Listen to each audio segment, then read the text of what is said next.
ว่าสิไปซื้อขากล้องแต่บ่มีเนาะกลับมาด้วยความผิดหวังพี่น้องเลยแวะมาอยู่ห้านเจเวียดเพิ่นซื้อเป็นพวกและเกาะและกรบันผับบันประตูพี่น้องเลยแต่บ่บอกแต่คือจะได้ดูวางลูกน้องจิ๋วเนาะอัตราเบิดไปเลยอัตราเบิดบ่อันรับเห็นนะหนูพบกับหนึ่งหายไปซอยจุบันเอางานใส่ตรองมีเองแล้วไปได้กินอะไรไปได้กินคักแน่เจ้าบันนี้เจ้าสิออกค่อยบ่ให้เจ้าออกมื้อนี้จนเบิดมื้อนี้ฮะไม่ได้โอ้ยคุ้มเจ้าแล้วบาดนี่ปิดงานได้มื้อนี้เนาะก็ปิดงานพี่น้องยังผ่านี่กับตัวนั้นเนาะพอ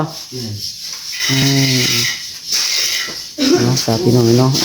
อเคเด้อวันนี้เดี๋ยวฝากทางตะรองขอบใจทางแม่อ้อยเพิ่นก่อนพี่น้องเนาะมื้อนี้ได้ซื้อเป็นพวกและกอกและก้อนเนาะแต่ยังขาดเล็กน้อยพี่น้องเอ้ยจังไดก็ฝากทางตะรองขอบใจทางผู้หลักผู้ใหญ่เพิ่นก่อนเนาะทางแม่อ้อยคือเก่าเด้อเนาะกำหนดเรื่องงบเรื่องบ้านก็คือสิเบิดไปซ้ำนี้แหละพี่น้องเนาะนำทางน้องหลากันยังเหลืออยู่500,000พอดีซื้อเขาอยู่ปินพอดีปิดจบงานเนาะทางน้องหลาก็ขอบใจหลายๆเด้อเนาะทางผู้หลักผู้ใหญ่พี่น้องเนาะที่ส่งเงินมาให้ทางน้องหลาพี่น้องเนาะแล้วก็เสื่อใจไว้วางใจพี่น้องเนาะที่ได้เฮ็ดบุญในครั้งนี้พี่น้องเนาะแล้วก็ช่วยเหลือทางตะรองจนสำเร็จเสร็จสิ้นนะพี่น้องเนาะได้สำนี้ก็ถือว่าโอ้เป็นบุญวาสนาของทางตะรองเพื่อนพี่น้องเนาะจังใดกับทางน้องลาก็ต้องมุกขอบใจหลายๆทางผู้หลักผู้ใหญ่เนาะเอาจังใดกับก้อนอื่นพี่น้องเนาะถ้าว่าแต่ละคลิปที่ผ่านมาพี่น้องเนาะน้องลาเหตุงานผิดพลาดกับจังใดก็ต้องขอโทษขออภัยหลายๆเด้อทางผู้หลักผู้ใหญ่เนาะน้องลาก็นี่แหละพี่น้องเลยขับงานเนาะครั้งแรกก็ยังบ่เก่งบ่ปานใดพี่น้องเลยถ้าว่าผิดพลาดก็เป็นบทเรียนเนาะพี่น้องเนาะสำหรับน้องลาเนาะอันนี้ก็เป็น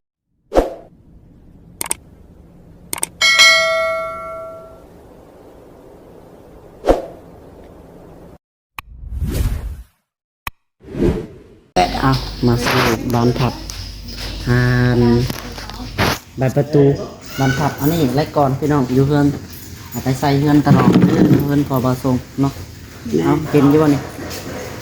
สบายดีเลยสบายดีFC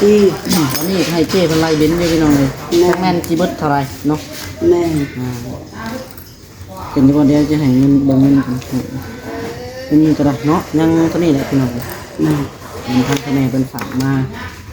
3 ล้านเนาะเมื่อวานนี่ก็จ่ายค่าไปประตูกับประมาณ600,000 700,000พี่น้อง700,000เนาะกับน้องหลานซื้อคอนอยู่ของกินวันนี่ก็จะเบิด1 ล้านเนาะแล้วก็นี่น้ำกินเยอะสิเบิ้งน้ำกันเนาะมันแล้วก็สิ้นน้องหลานซื้อแล้วสิ้นเท่านี้ก็เบิดไป400,000ไปเนาะซื้อไปเลี้ยงทีมงานพี่น้องเนาะ7 8 9 10 11 12 13อยู่ล้าน3นะพี่น้องมารุ่นคือพ่อบ่พ่อพ่อก็จะได้เป็นหนี้เจ้แล้วนี่กำเงินเสพ60,000นี่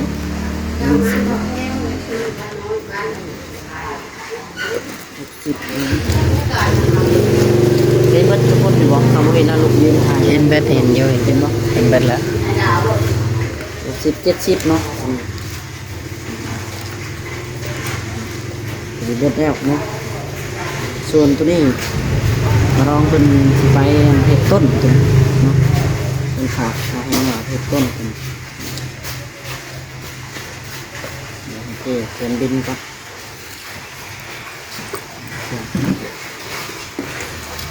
ไม่เนาะ80นี่56นี่1,600นี่1,600นี่1,400นี่50นี่50นี่1,400อย่างนี้อีกเนาะ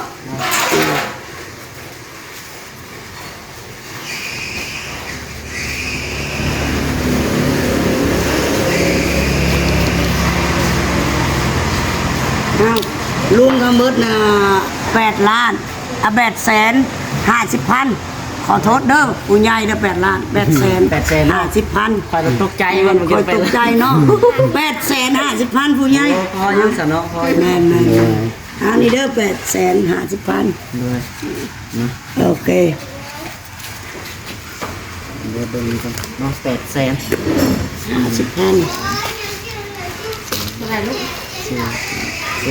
ชาวพันเนี่ย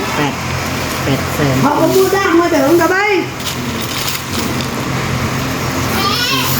เขาพูดได้มาเดี๋ยวไป 800,000หา10,000บ่เจ๊อ๋อลดให้น้องเซลาเนี่ยเด้อ แม่ หา10,000นะ แม่ 800,000มาแล้วเจนะ แม่ ลูกค้าประจำเนาะน้องเด้ แม่ ตอนนี้การยังเหลืออยู่เลยยังเหลืออยู่500,000เนาะ560,000พี่น้องน้องเอาไว้ซื้อคอมพิวเตอร์เป็น เอ้ยเอาละบ้านนะปุ๋ยนะเอ้ย เจ๊ คนแรกพูดเดี๋ยวไปดังผ่านห้างนี่นะ ฝ้าเป็นลายเลยพี่น้องแต่ละมือเนาะแต่ละปุ้นปิ้นเจ๊เป็นก็ได้เนาะคิดเองก็ได้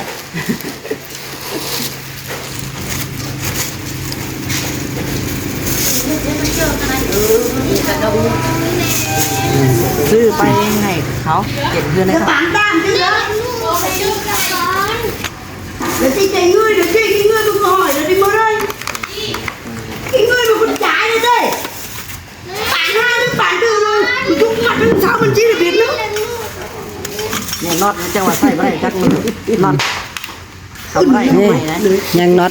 ต้องชื่อเด้น็อตน้ำลืมเลยน็อตลืมน็อตเลย ยังน็อตนะเจ๊น็อตนี่น็อตนี่บอกน็อต ขึ้นน้ำลูกกระซ่าดี เดี๋ยวลูกมันที่ง่ายมันจะลูก ทิ้งไปแล้ว ง่ายแล้วก็สบายเลย หมดขายกันยังไม่ได้สบาย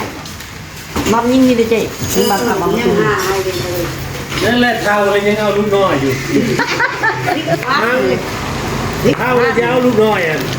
พริกพลาดเลยเอาไรเนี่ยแม่คง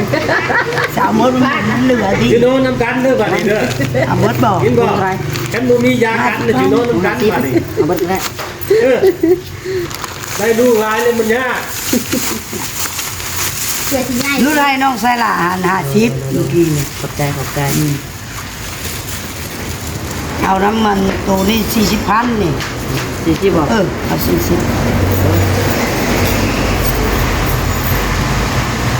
อุ้ยเจ๊ นะ เอานี่ก็ได้เอาที่ไหนนี่ก็ได้เอาไปก่อน ทอนในซื้อบัตรนะ ขอบใจ ระวังเฮียแล้วล่ะเด้อตัวคงน้อยนี่เอาขอบใจผู้ใหญ่เด้อเอาขอบใจผู้FC ขอบใจที่กันไปเป็นห้องครับเปิดไฟเนาะ800,000ครับ40,000พี่น้องนะแล้วก็ที่ตีนนี่ไม่เห็นว่าเปิดประมาณ มีมันเด็ก 400,000เนาะตอนนี้เบิดไปล้านปลายแล้วมันนี่เนาะตอนนี้ก็ยังเหลืออยู่500,000พี่น้องเลยนี่แหละ มาแต่ซิโนพี่น้อง ว่าจะได้ไปเอาขาตั้งกล้องสุดท้ายขาตั้งกล้องบ่มีซิโนเบิดเนาะบ่มีขาตั้งกล้องถ่ายคือเก่าแล้วพี่น้องเลยว่าขากล้องหักโอ้ยได้บาทพี่น้องเลยไปจังไดกาเดียวไปเข้ากันอยู่เงินต่อดองเลยพี่น้องเลยเนาะได้จักนาทีแหละ ก็ได้6 นาทีเนาะจังไดก็ไปพ่ออยู่เงินต่อดองอีกเพื่อพี่น้องเลยเอาเครื่องของไปให้ทางเพิ่นก่อนแล้วก็ให้ทางเพิ่นขอมุกขอบใจทางผู้หลักผู้ใหญ่เพิ่นอันนี้ก็เป็นเงินของทางแม่อ้อยเพิ่นที่เก่าของพี่น้องเนาะที่ได้ซื้อนี่ก็ได้เนาะเอาโอเคจังไดก็ไปพ่อกันอยู่เพิ่นตรองเด้อพี่น้องเด้อเนาะปะพี่น้องเนาะตอนนี้ก็มาฮอดเพิ่นตรองเป็นที่เรียบร้อยเนาะสบายดีน้องถวยทอง สบายดี มาเป็นตากล้องให้แน่พี่น้องเอ้ยลำบากแน่จักหน่อยนึงเนาะขากล้องก็ไปพี่โนกะบ่ได้ครับพี่น้องเนาะว่าสิไปซื้อขากล้องแต่บ่มีเนาะกลับมาด้วยความผิดหวังพี่น้องเลยแวะมาอยู่ห้านเจเวียดเพิ่นซื้อเป็นพวก และเกาะและก้อนบันพับบันประตูพี่น้องเลยเบิดไปประมาณเนาะ800,000ปลายพี่น้องเนาะ850,000ทางเจ้เพิ่นกระโดดให้อยู่เนาะไปเดี๋ยวไปมอบให้ครับทางกระรองก่อนพี่น้องเลยนี่เนาะต้องฝึกหันไปทางพี่ทางช่องไปอย่างมาก่อน บ่ชื่อขาใหม่บ่ ฮะ บ่ชื่อขาตั้งใหม่บ่ บ่มีไปมาแล้วสิโนบ่มีซับยังอุกอยู่เนี่ยมือจับคือเก่าเบิดเนาะฝึกมันกระรอง เอาเดี๋ยวก็มานี่ เนาะสบายดีกระรองเด้อเนาะ โอ้สบายดี มันกำลังเฮ็ดเอาสิโบกตัวไรบาทที่เห็นหอนไฟ ห่อนไฟไว้ ฮะ ห่อนไว้ หอนไว้ แม่น แล้วเนาะ ห่อนออกจากแห่ไว้นะแห่ก็สิจัดดูกันแห่นั่นแหละ หอนกองไว้ต่างหากวะ แม่นมันปนกันเด้น่ะมื้อนั้นมันลดค่าเด้มันเลยปนกันน่ะนะ ที่ว่าหลุดค้ามันนั่นนะ แม่น ตั้ง ครับ แห่ตั้งชายคุณกันงานกันพูดเนาะ แม่นเฮาละห่อนออกคัดออกจากกันน่ะนะ เป็นหอนไว้เองเลยเนาะ แม่น เอาได้น้ำละมันอีกก่อน โดย มีแนวมาให้ได้มื้อนี้ โดย พี่น้องเอ้ย ดับดอก นี่แหละเงินซานก็ได้น้องพี่พ่อหลังใหญ่อยู่เนาะ โดย ใหญ่สุดกวนเลยพี่น้องเลยแล้วบ้านเอาไม่ใส่พวกแก้ววะไม่ต้องแปะไม่ใส่มันไหวมันไหวเนาะมันใส่ไหวพี่น้องแน่มันต่ำถ้าใส่พวกแก้วแล้วมันชิบแน่นเลย เรียนต้องถามเลย ถ้าใส่พวกแก้วมันชิบแน่น แม่น ถ้าใส่พวกแก้วมันตีพวกแก้วมันทุบเลยนะพี่น้องมันตีบ่มีวันก่อแล้วฮะจะได้ก่อแต่ก้อนเดียวถับวงกบมันชิบแน่นตัววงกบเฮาบั่น ใช่ เบิ้งแต่การก่อนี่ อันนั้นนี่ อะไรย่างสักแปะ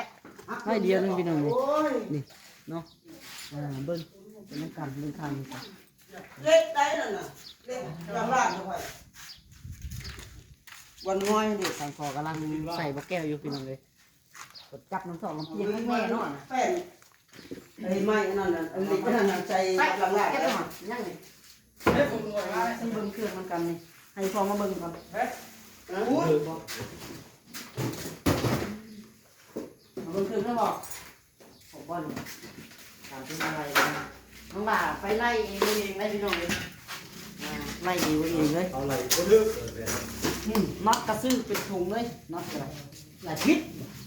อย่ามันหลงคอเลย อย่ามาขาด โดยพลาดนะ กันน็อตขาดมันยุ่งเนาะ นี่ก็เอาไปเป๊ะเราได้พี่น้องเลยเนาะนับไปเป๊ะเราได้อย่าให้เสียได้เอาสากแน่ได้เสียหนึ่งคือบ่พอหรอกได้น้องดูทอง โดย ที่โดยเฉพาะแล้วอันนั้นเลยบอก บ่มีเพื่อได้บ่มีเพื่อได้ โอ้บาดมันจะ ไอ้ แตก ตะน้องมาเบิ่งกันนี่แหละ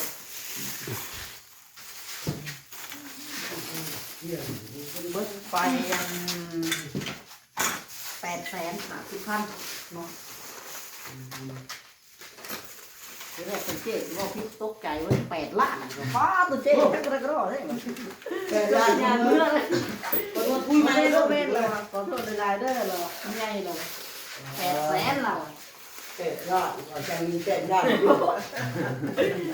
หายแล้วเนาะ เขาก็บอกว่าเมื่อก็เด้อ คนฟ้าลีได้เกินเขาบอก8 ล้านมาลีแปดคนบ้าแพงโคตร ก็ระวังไหลตัวเนาะ โอ้โหไหว้ ครับ ขอโทษเลยขอโทษในรายเดอร์เราเอ๊ว่าพิษ บ่ทันเราดูนึงบ่ทัน ตัวนี้จะเป็นให้หนูชมหนูกระต่ายลูกบอก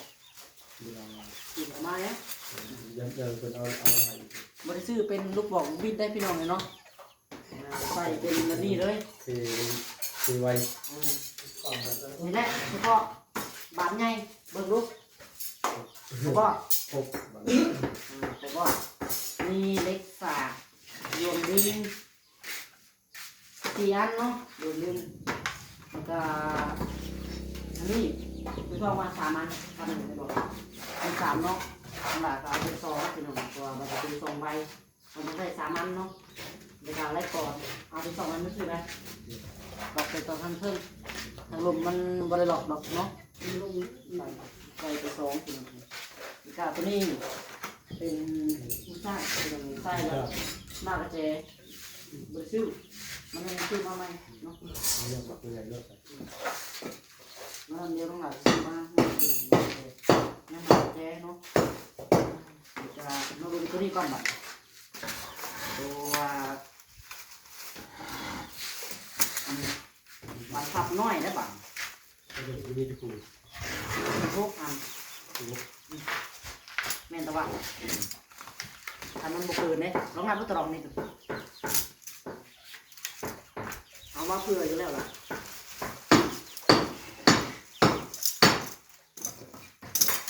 นั่นใส่กำไว้ด้วยเดี๋ยวมันเสียนะเราจะได้ดีกับพวกไง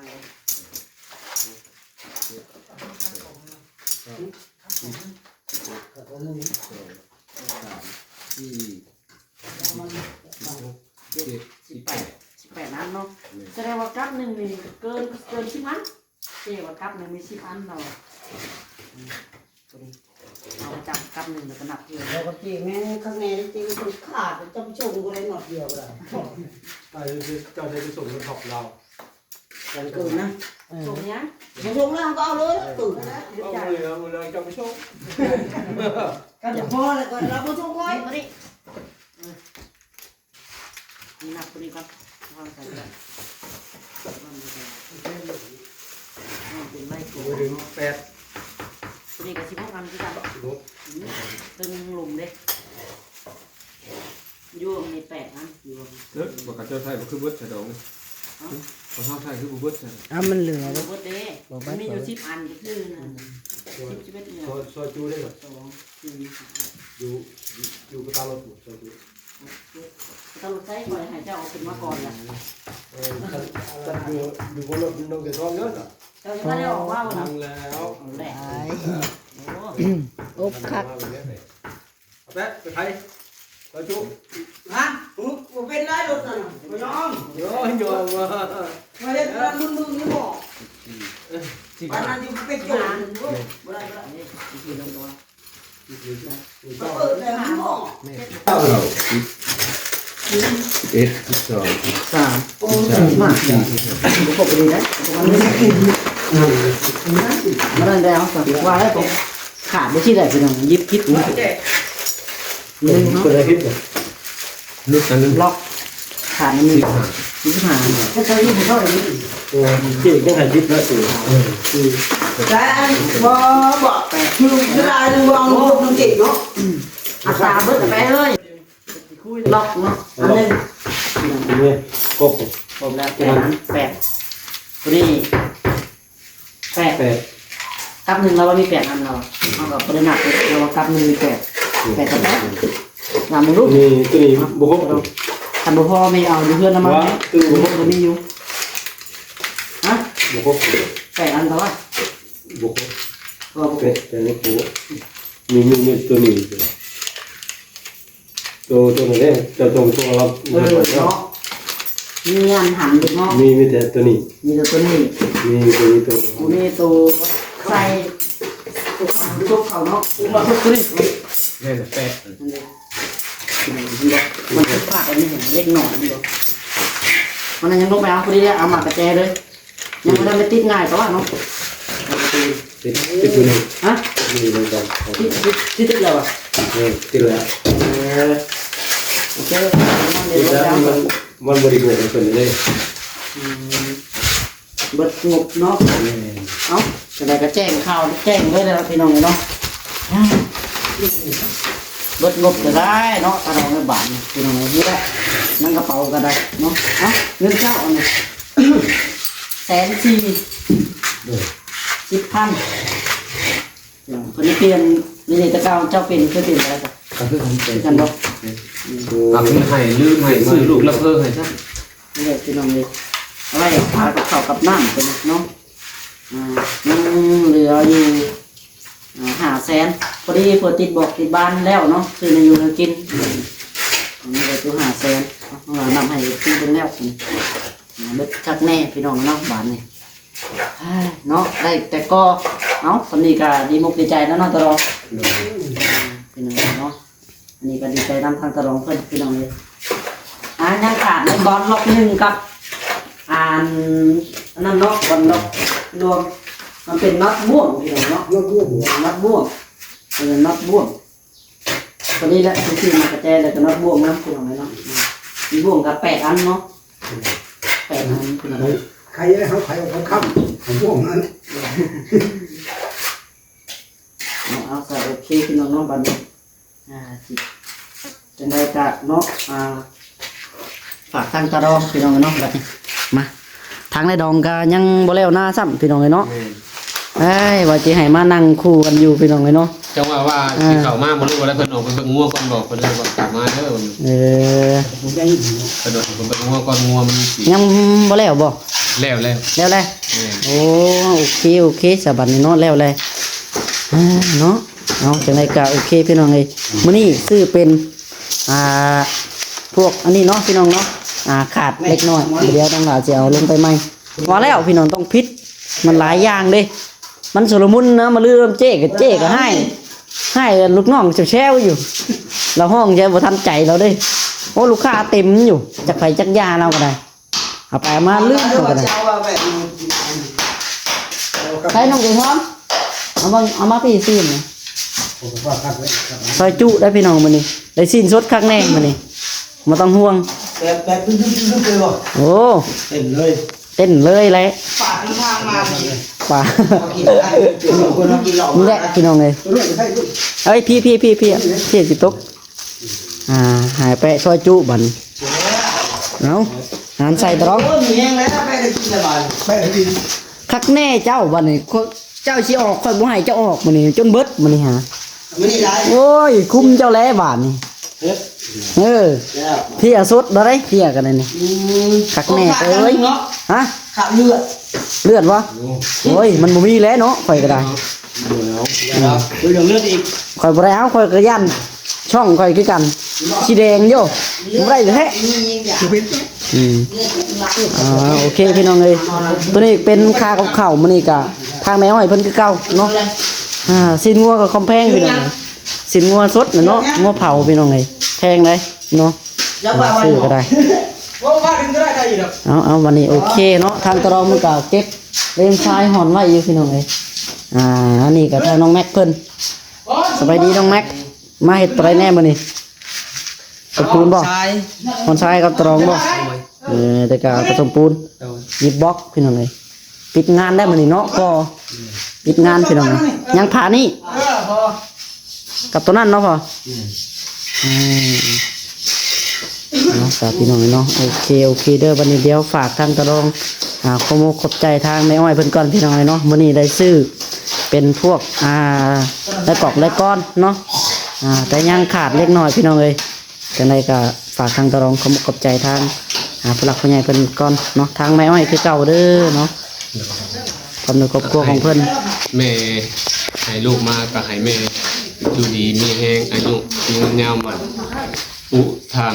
กินทางใช้ทางสางทางขาเด้อแม่เด้อให้ร่ำให้รวยเด้อแม่เด้อสาธุ สาธุพี่น้องเนาะดีใจนำทางตะรองเพิ่นพี่น้องเนาะยังแต่ค่าเสียหายทางสร้างนะบัดนี้เนาะถ้าก่อปิดจ็อบก็ได้